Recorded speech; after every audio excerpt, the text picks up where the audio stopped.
So let me just introduce you.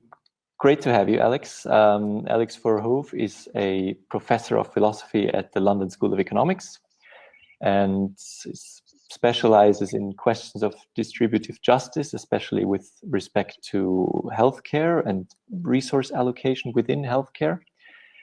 And these ideas open up a lot of great questions about healthcare in general, and also about how to allocate resources within healthcare during the current pandemic. And hopefully we'll be able to get into some of the moral aspects of this topic.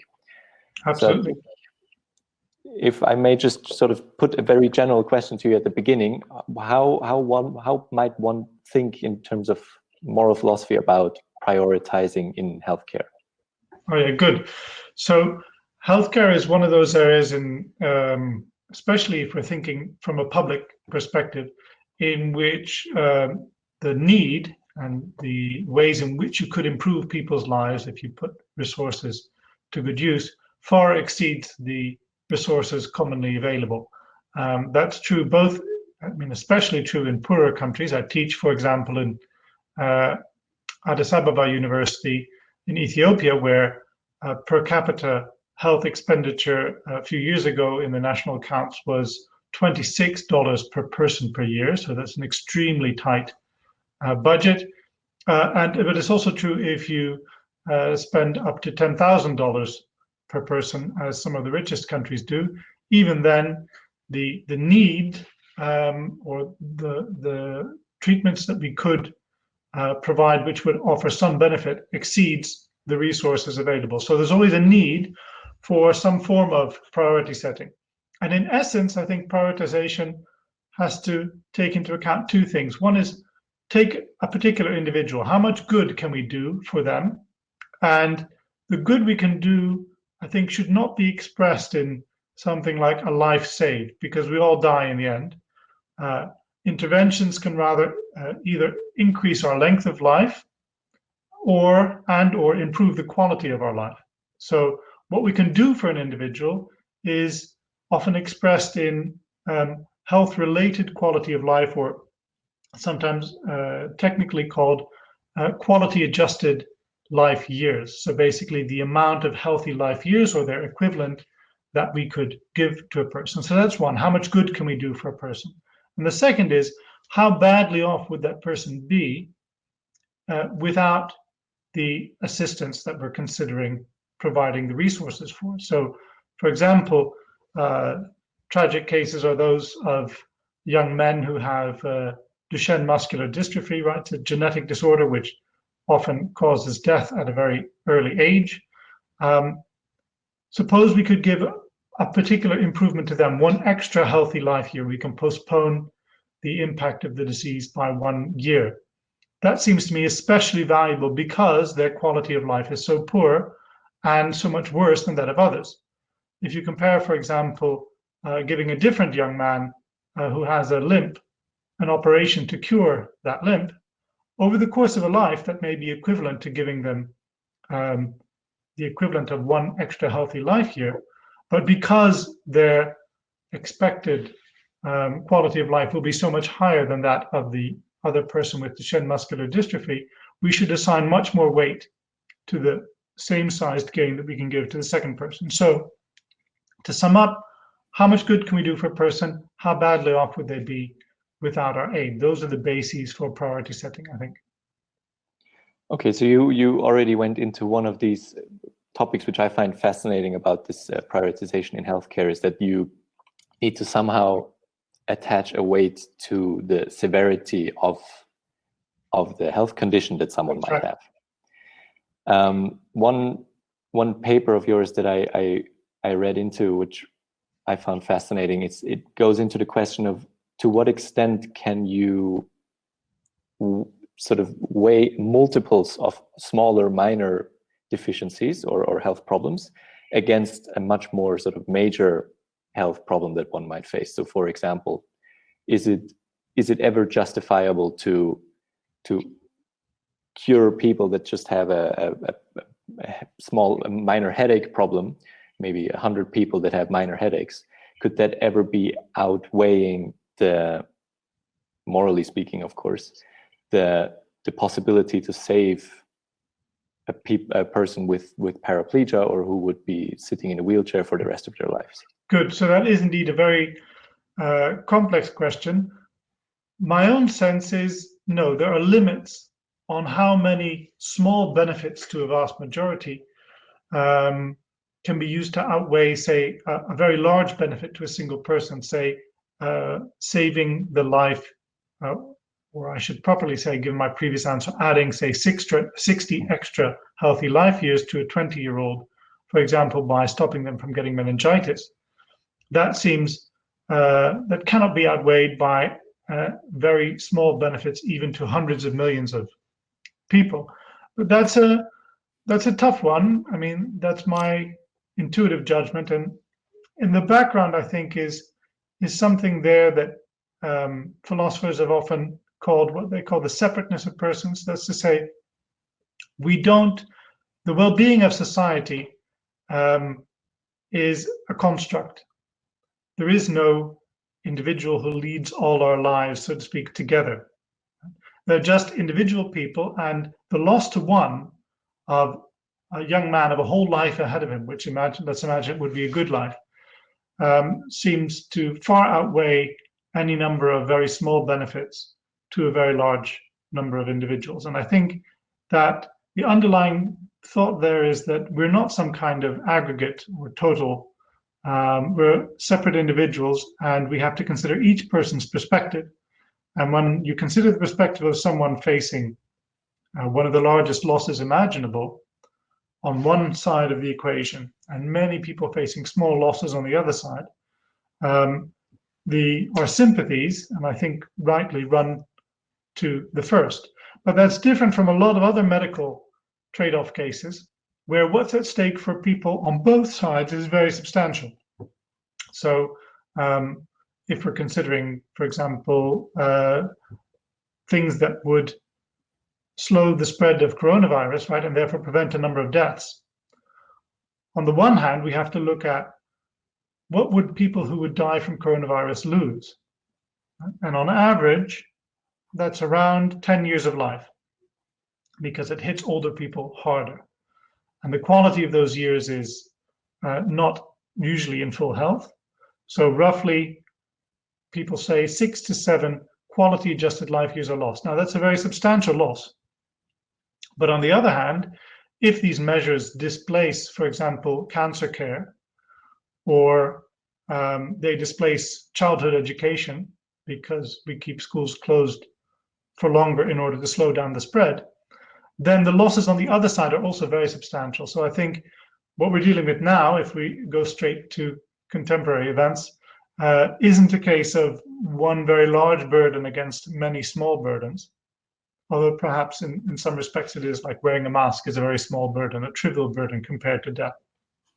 So perhaps some aspects of what we're doing are relevant there.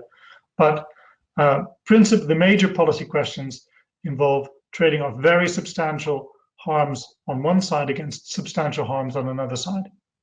Mm-hmm. So this goes into, I think, sort of a second dimension of these questions of prioritization, which is, of course, once you bring into the picture the problem of money, essentially, limited monetary resources, which in the case that you're describing now, I suppose it's more about the trade-off with this pandemic between health on one side, where you say perhaps the expected lost life years per person would be six quality adjusted life years. Roughly, yes, that's the estimate on average. On average. But of course, on the other side of the equation, we have simple economics, that if you shut down an entire economy, livelihoods will be lost, lives versus livelihoods, as you called it in a blog post.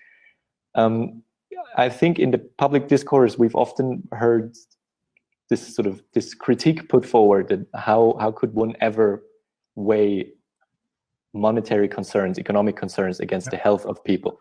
Absolutely. I mean, so Andrew Cuomo, for example, in the midst of the crisis in New York, he was the governor of New York, said, "We refuse to put a price on life."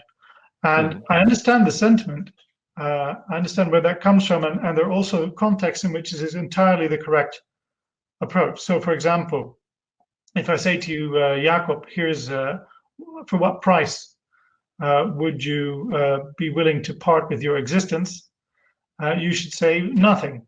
Right? I mean, no amount that I could conceivably give you would outweigh the loss to you, and it would also be obscene of me to offer that. So there are contexts in which that claim is correct. But in the if we understand it as a refusal to face up to the types of trade-offs that we are inevitably may be facing, then that's simply a mistake. Right? And let me explain why I think that's a mistake. So, firstly, the thing that's at stake is not immediate, is better not seen as lives, as I've said before. It's life years. The life of a 20-year-old who would go on, if you save him from death, to lead another 60 years is very different than saving the life of an 80-year-old who might have, on average, only another 10 years. Right? So I think, firstly, we should not talk about lives, we should talk about health-related well-being that people can gain, or good life years that we can give them.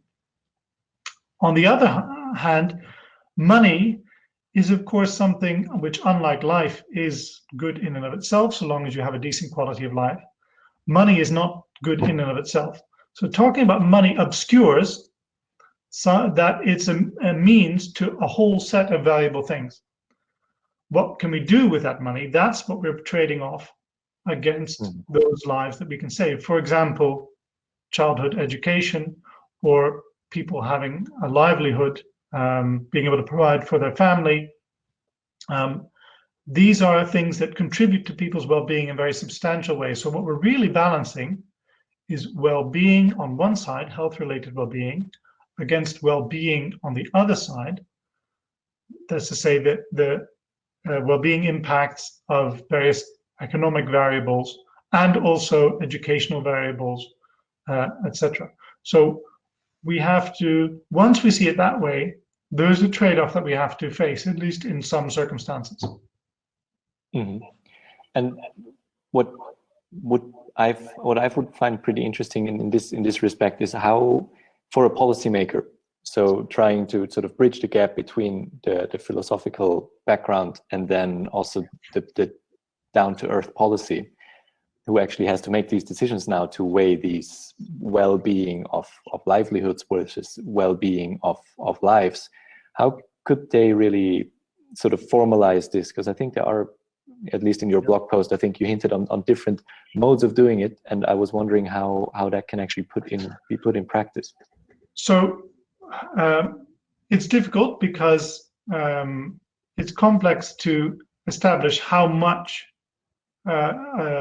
good health contributes to well-being and how much, say, income contributes to well-being, but we have a number of ways of estimating it. And the broad point is simply this: don't think about lives versus livelihoods. It's, in a sense, it's the way the debate is often being framed, but it's misleading. Think about the goods that you can provide for people by doing one type of policy, for example, a longer lockdown, or not opening schools to stop the spread of disease.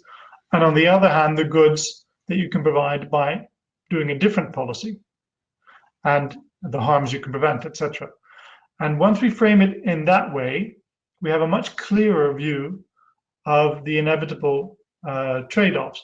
And we simply have to use social science to make a number of estimates of how these different policy impacts impact on people's well-being broadly considered. So well-being that's determined partly by their income, partly by their education, and partly by their health. Mm-hmm. Then to bring a further piece of your philosophical theory into this, as a theory of distributive justice, how would you think would really this what you hinted at earlier in terms of helping people with worse conditions more than people with minor conditions, how is this relevant in the current pandemic context? Does this play a role? Yes, very much so. So like I mentioned very at the beginning, I think the way that we have to make all these difficult trade-offs is looking in essence at two things. How much good can we do for people, and or how much evil can we prevent? And secondly, who would be worst off if they weren't helped? And to the greater extent that someone is worse off than others, the more a given improvement in their well-being should count. So what does this mean in the COVID context? Well, on average, but averages, they leave out some information, but on average, people who die from COVID have already had many good life years. In other words, they're not among the worst off if you look at lifetime well-being. However, there are some who die who already have had lifelong pre-existing conditions and then also would die young, for example, in their 30s, 40s, or 50s. And it's that minority of deaths that we should take extremely seriously and do a great deal to prevent, precisely because the losses are greater and they would come to people who are much worse off than many others. On the other side, if we look at the impact of policies to prevent the spread of coronavirus, if it falls on the poorest, and we should think outside of, Europe has reasonably good welfare state, and at least for a period, for example, the United States paid a decent minimum to individuals. That unfortunately that policy has now come to an end. But for example, India instituted a lockdown which gravely hurt the livelihoods of people who were on the border of severe poverty.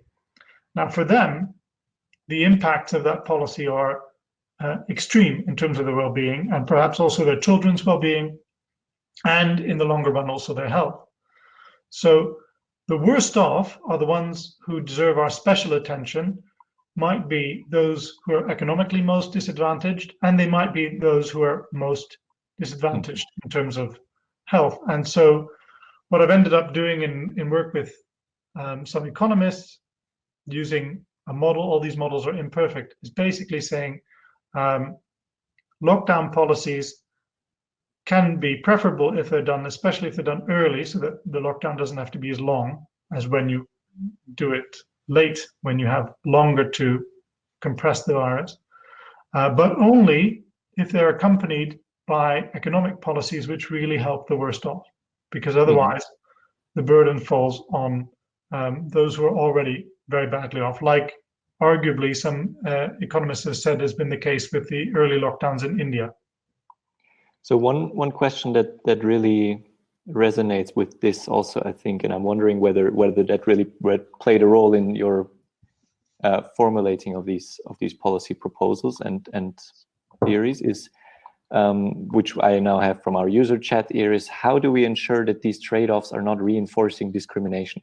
So is discrimination also a part of this whole Absolutely. story? So for simplicity, I mentioned people who are worse off than others, for example, in terms of lifetime health due to a genetic condition. But you may be worse off because of poverty, and the poverty may be caused by discrimination, by poor opportunities that are given to you or opportunities that have been denied, by poor education, by poor health provision, because of course health and income interact. And finally, I think there are many dimensions to being worse off. There's not a single dimension, especially from the perspective of the state. If you take a group which has been marginalized, for example, in Britain historically, gay people, and if we think back only 3 generations, Alan Turing, for example, was treated horrendously by the British government. Now, that is a group which on average doesn't do worse economically, for example, than others, and in terms of health is near the average. But because they are historically a marginalized and strongly discriminated against group, there may be extra reasons for public health measures which address their needs. So I think there are many dimensions to disadvantage, lifetime health, lifetime income, and being marginalized or discriminated against are all dimensions of disadvantage that we need to take into account. Just going to the extremes of this a little bit, does this now mean that if sort of prioritization should really take into account the worst off first, does this also imply that the best off in the situation might just not receive any sort of healthcare or any consideration in this model, or is there a... No.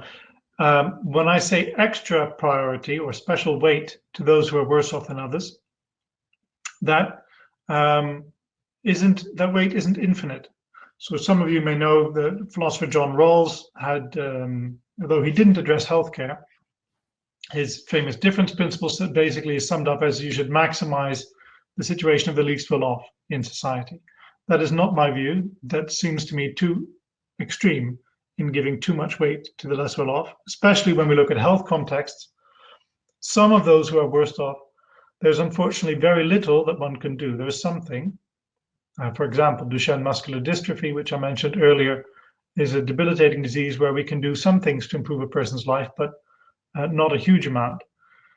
I wouldn't propose pouring all resources simply into preventing cases or alleviating cases like that and leaving the health needs of people who have 40, 50, 60, or 70 healthy life years unaddressed.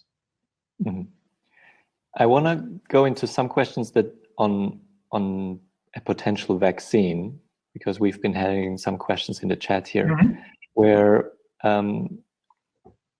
the general seems to be the general trade-off, because these price tags of vaccines often have, or of drugs in general, have these sort of two considerations. On the one hand, you might price it due to the costs of research and production, which usually would pull prices up in the pharma context, I think. And then on the other side, of course, there's this question of user benefit and how much this vaccine is needed.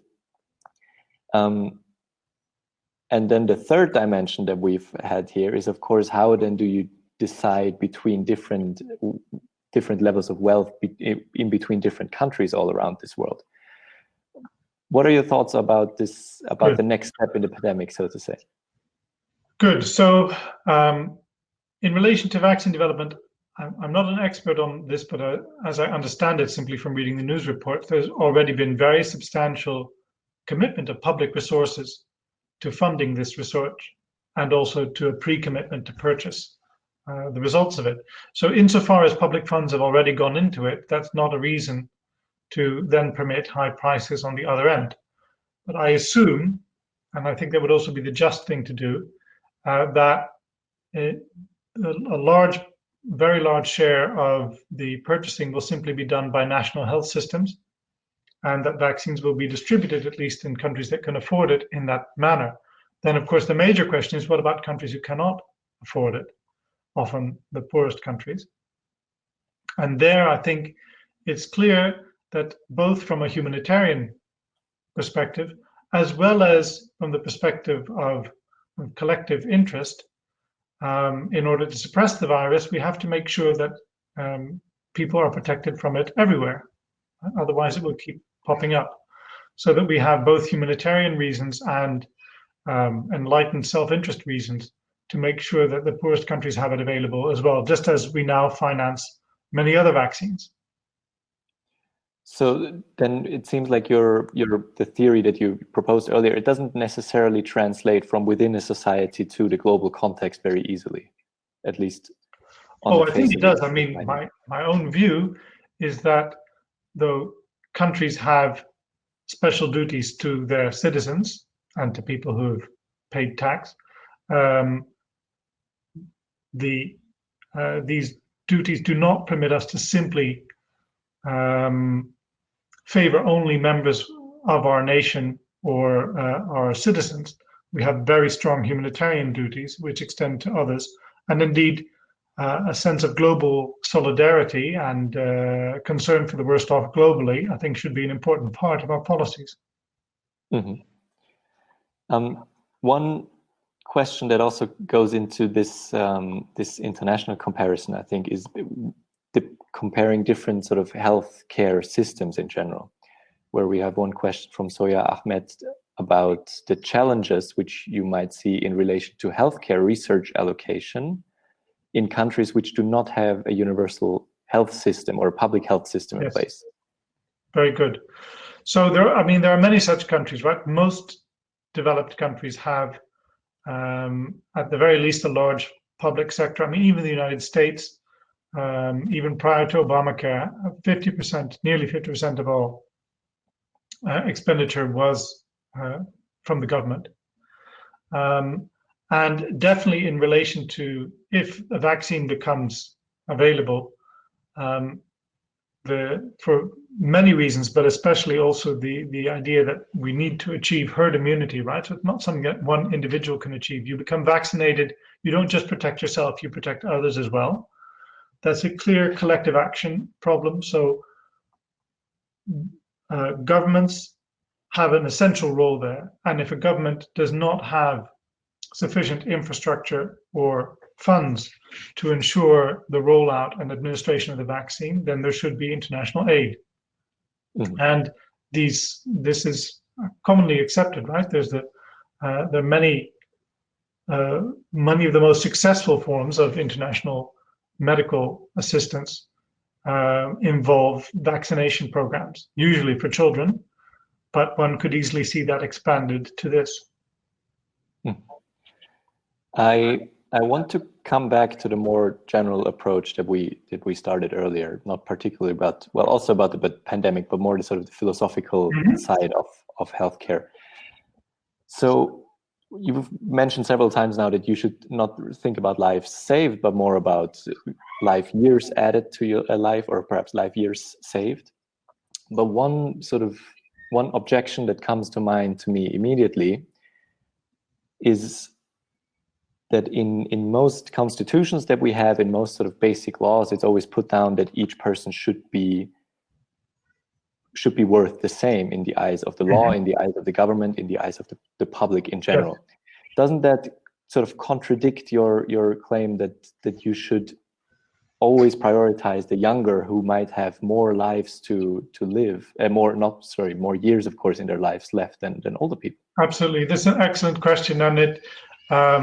For example, in the United States, there have been two forms of objection to the type of thing that I've been saying. One is from older people. So when the government actually tried to bring in a different implied price of a life for older people, a 30% discount for, I think it was 65 plus.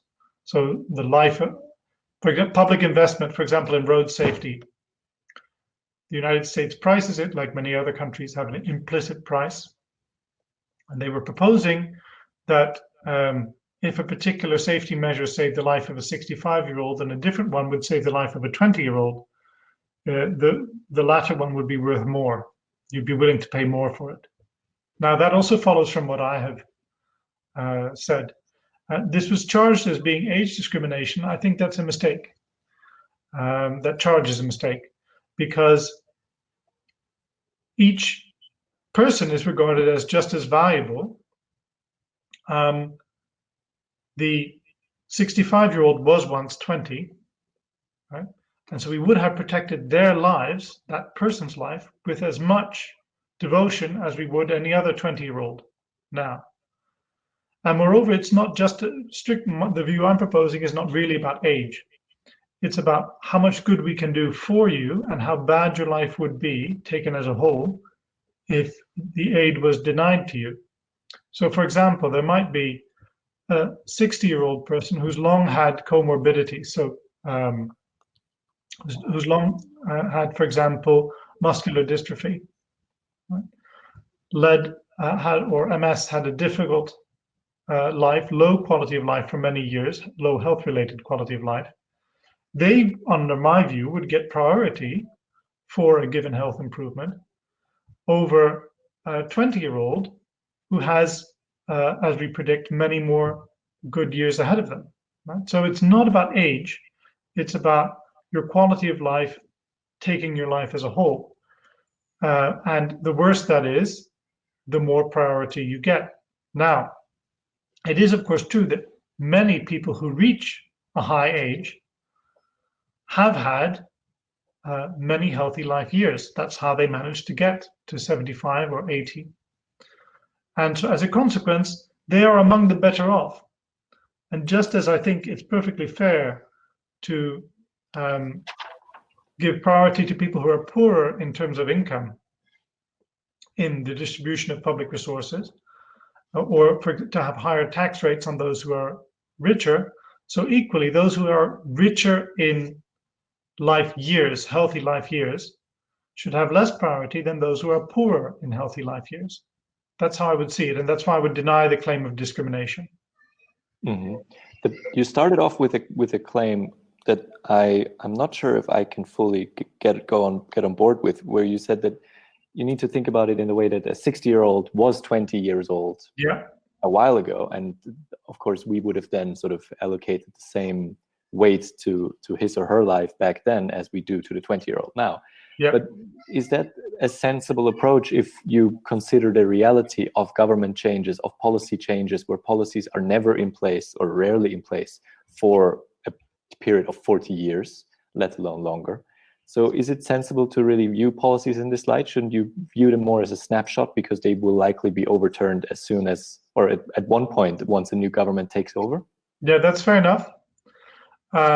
It's really about, so why I brought up that example was to contrast it with an ordinary, straightforward case of discrimination. So if I say, for example, women should not receive healthcare, only men should, then I'm denying the equal standing of women, their equal claims, right? And it's my policy applied to them applies throughout their life and will permanently disadvantage them. Whereas if I'm saying those who have enjoyed or are predicted to enjoy greater health throughout their life should have lower priority than those who have enjoyed or are predicted to enjoy lower amounts of health, that doesn't deny anyone's equal standing. And that's the essential difference. Mm-hmm. One topic I would like to go into a little bit is, you mentioned it earlier, that most countries have an implicit price per life year, perhaps, I suppose, per quality adjusted life year. Yeah. Just for also perhaps for our audience who might not be super familiar with this topic, could you just maybe explain a little bit how one might even come up with such a number in the first place? Yeah. Good. So there are lots of different methods. One method is what's known as the value of a statistical life, and that goes as follows. So suppose that Jacob's job is dangerous. In fact, has a 1% chance of death in any given year, and my job, being a philosophy professor, is perfectly safe. Right? I have no such chance of death. Now, how much more would I have to be paid to take Jacob's job?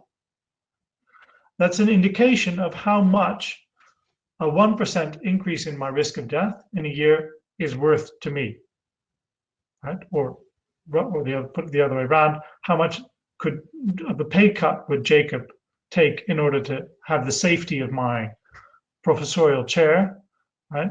That would be an indicator of what he would be willing to give up in terms of income for greater safety.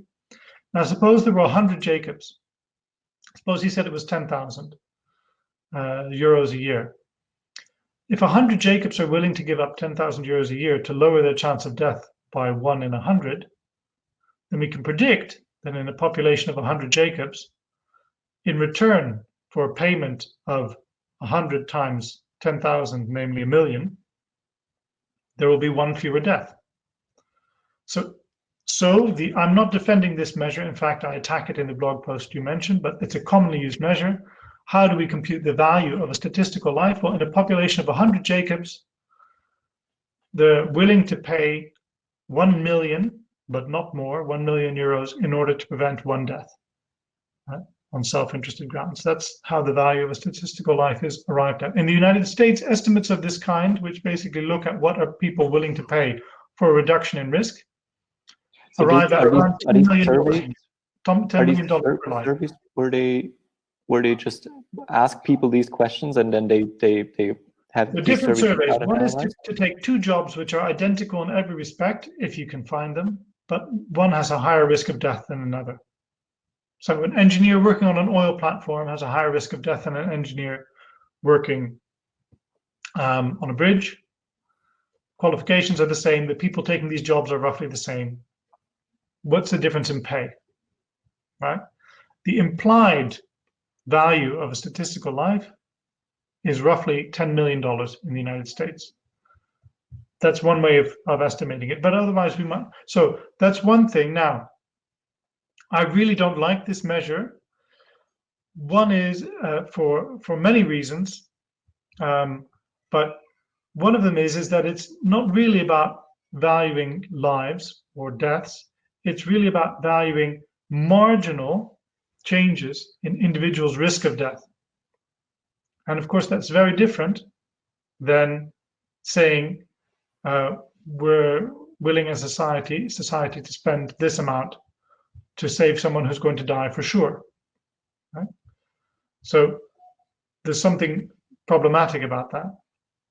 Secondly, another problem about it is that the lives of the poor, if we use this measure, are worth less than the lives of the rich.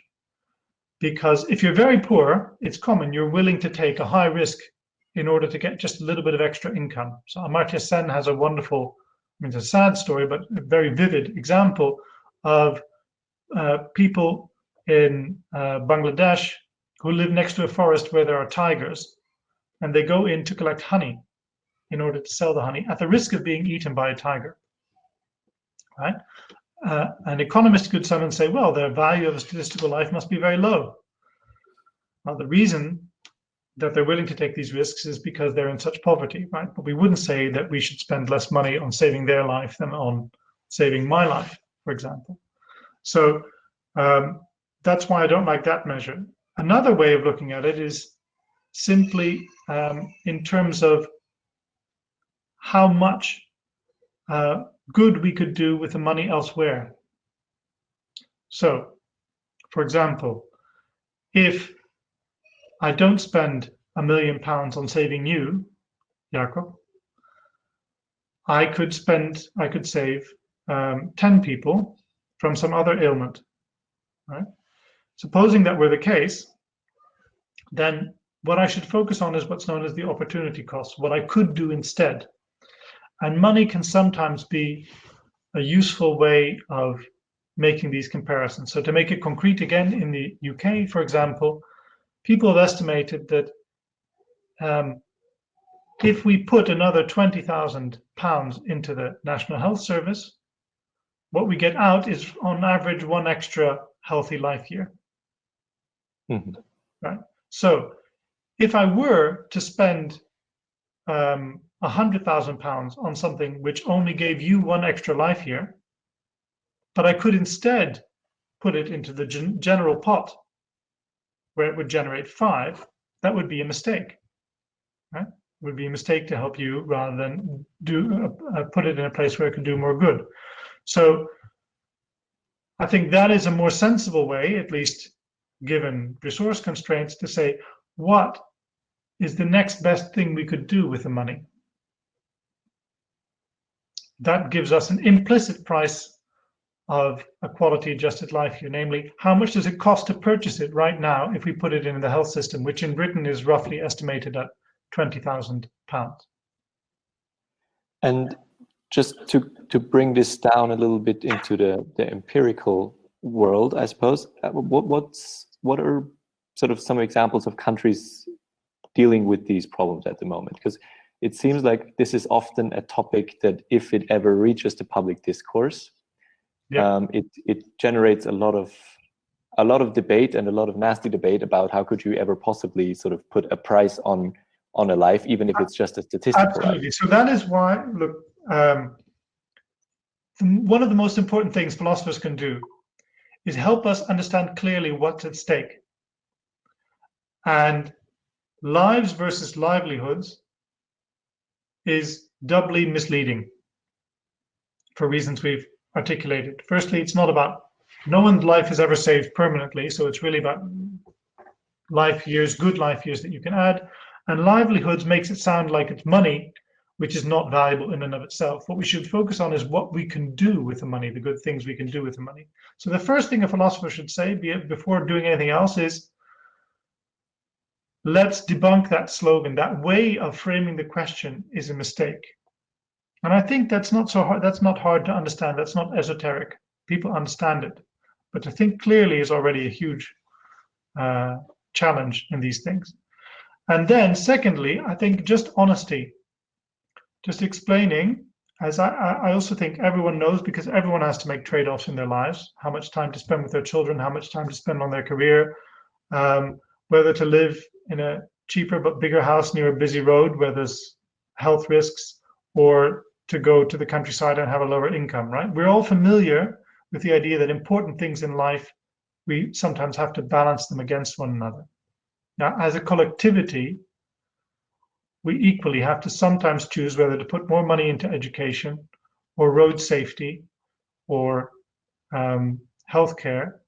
And so long as we are honest about the need to make such trade-offs, I think public discourse should come round to accepting it. But I agree, I very often read, I'm from the Netherlands, which is on the whole an extremely rational country, but whenever limits on healthcare spending are discussed, and especially particular cases of people who are denied health coverage because their treatment is extremely expensive, are brought up, those who have denied the treatment are regarded as monsters and painted as monsters. And so it is difficult, but it's possible, I think, to arrive at a point where we accept that we're all doing, we must engage in difficult trade-offs here. I want to bring up another question that I just got from the chat here. How much cooperation is there between philosophers and politicians in this regard? And do politicians take these considerations into account, and to what extent do they actually listen to philosophers? It's an interesting question. So the UK has a tradition of people who have done PPE, philosophy, politics, and economics, being in positions of power. So one would hope that they would be open to such argumentation, but the reality hasn't exactly proven that. But I think if one speaks plainly, I think the basic ideas that we've been discussing are not at all esoteric, and anyone can understand them. And I think philosophers' main contribution is not directly to influence politicians, but to try to make for better public discourse. Now, it is also, writing op-eds, blogs, educating, also writing their ideas in a way that is accessible to the general public. Now, there are, in some countries, advisory panels, expert panels, which give advice to the government, and more countries are asking for this, precisely because they recognize that these trade-offs are inevitable and difficult. So, for example, Britain has the National Institute for Health and Care Excellence, where philosophers, alongside health economists, have had a very substantial impact on stating the basic principles, including the principles that I articulated, which is that what matters is how much good we can do and how badly off are the people whom we can help, right? They put online their basic principles. Anyone can read them. It's called social value judgments. And they explain how their decisions embody those principles. And the same is, there's a trend equally in the Netherlands and in some countries in Latin America, where I've done some work, and also at the World Health Organization, where I served on a panel, to accept that there are difficult trade-offs and to articulate them clearly. And there is a major contribution of philosophers, but the basic ideas, I think, are accessible to anyone. Mm-hmm. Another question just came to me about an earlier topic. So if you allow me, I'll jump back a little bit again. going back to your ideas about, or your theories that you put forward about prioritizing the worse off in general, and then going into the international context again, wouldn't this theory, if we really accept it as truth, wouldn't this dictate that most wealthy countries wouldn't be really able to fully fund their healthcare systems to the extent that they're doing it now anymore, because they would be required to send so much aid into the healthcare systems of poorer countries? Yeah. So in principle, the way things stand now on various estimates, and it's difficult to estimate what the impact would be of aid, right? There are good examples and there are bad examples. But in the health area, there's significant gaps between, at the margin, what money purchases here, for example, in the UK, where I am, and what it would purchase in a much less developed country. And the estimates are that here, as I said, it costs £20,000 to put to generate one quality adjusted life here, and it's as low as 25 to 50 pounds in the poorest countries if it's spent, for example, on tuberculosis treatment and prevention or malaria treatment and prevention. Now, those gaps, even though I think it's perfectly fine for a government to first take care of its own citizens, or to give some priority to its own citizens, those gaps are obscenely large. So I do think that we have a very substantial obligation, if these estimates that I cited are correct, to do much more to improve the health of the poorest around the world. Now,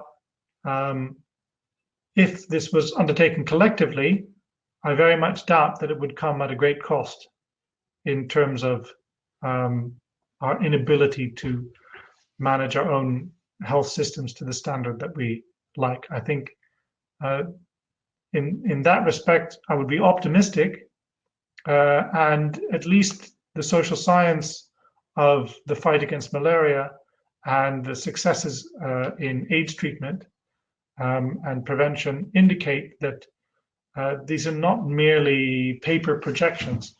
In fact, just to give an example, malaria deaths appear to have more than halved across the globe since a very large increase in investment by wealthy individuals and by richer nations in malaria treatment and prevention. And if this suggests that we should do much, much more of that, but compared to the total expenditure on health in the richer countries, this is peanuts. We're talking a few billion, and billions don't mean anything anymore in this COVID era, as you know. So I don't think this trade-off is as stark as you indicate, at least for the substantial room for improvement if it's done prudently. Mm-hmm. Something else that came up here is about people adjusting to their quality of life. So, for example, and I think this because this also goes into what you mentioned about surveys earlier, where it seems like a lot of these measures might actually how much people value one life year might be based on survey data, where you just ask people how much money would you be willing to give up. But then from economic research, we often hear that for income, for example, people adjust to their higher level of income very quickly. And it doesn't really matter, as long as their very basic needs are covered. It doesn't matter that much to them how much they have at the end of the day, because their level of happiness might be very similar to how it was before. Doesn't this also apply to healthcare? And then in this context, wouldn't this also mean that perhaps it's not exactly sensible to make even these different considerations in terms of severity of these health conditions? It's true to some extent, but as far as I understand it, much less than income. Okay, so we all accept that income is itself not good in and of itself. It's only good for what it allows you, the good things that it allows you to do. And some research suggests these run out once you're at a medium level income, right? It matters hugely that you're not poor. After that, it matters much less, though it still matters some. We shouldn't ignore it. Health, on the other hand, is different. Arguably, it's a constituent of a good life that you have a decent amount of health. Now, of course, health comes in degrees, but the strongest case is for mental health and pain. If you're in significant chronic pain, it's a permanent depressor of your quality of life, and it's difficult to adapt to it. Poor mental health is like that too. Depression, moderate to severe depression, it's bad when it starts, and it's bad when it continues. The type of adaptation you consider, you mentioned, occurs. The examples I've read mostly involve mobility impairments. So, for example, paraplegia. Becoming paraplegic, people think in advance that it would be a horrible thing, that their quality of life would halve. Once it occurs, once it happens to them, the first 6 months, that is indeed their response. But then they get used to it. They find new projects, new interests. They don't dwell on their limitations. They rather explore their possibilities. Right?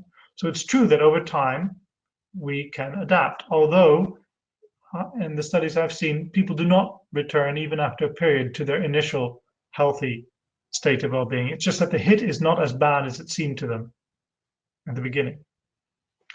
So I think the correct response there is to take account of the fact that when you ask a healthy person how bad would it be to be paraplegic, that their answer is not entirely correct, that they will not fully take account of the fact that they will adapt.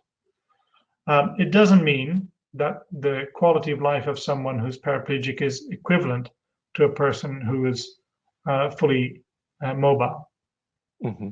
But so this implies to me that if we sort of aggregate these preferences of all of these different individuals, as policymakers should do to a certain extent, I suppose, you can always only rely on people that have experienced this level of pain, this level of discomfort, to accurately judge their quality of life in this condition, correct?